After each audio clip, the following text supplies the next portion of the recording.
रत्तालीरपदं घोरं मुण्डमाला विभूषितं गर्भं लम्बोदरीं भीमं व्यघ्रचर्मावृतः कटौ नवयौवनसम्पन्नं पञ्चमुद्रा विभूषितं चतुर्भुजं लौलज्यवां महाभीमं वरप्रदं गर्गकीर्तिसमायुक्तो सवितर्भुजदयां क्रीपान्नतपलुसंयुक्तां सर्वपाणिजुगान्वितं पिङ्गग्रैजटां ध्यायेमूलवक्षोभूषितं बालार्कमण्डलकारलोचनधृतयान्वितं चूलोच्चितं मध्यगतां घोरदष्ट्रं करालिनीं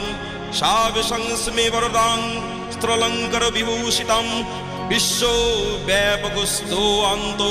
श्वेतपद्मपरिस्थितम् अक्षोभ्यो देवमूर्धन् श्रीमूर्तिना गरुडोद्धृको ॐ ह्रीं श्रीं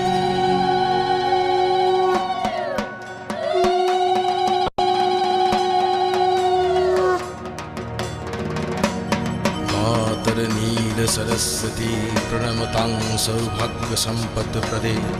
रत्तलीरपदस्थिते शिवरीदि स्मेराननसम्भरूरहे कूलेन्दुवरलोचनत्रययुते कर्तित्रे कपलोत्पले तदुगञ्च दधौति त्वमेव शरणं त्वामीश्वरीमाश्रये वाचामीश्वरी भक्तकल्पलतिके सर्वार्थसिद्धिप्रदे गद्य प्राकृत पद्य जात रचना सार्वज्ञ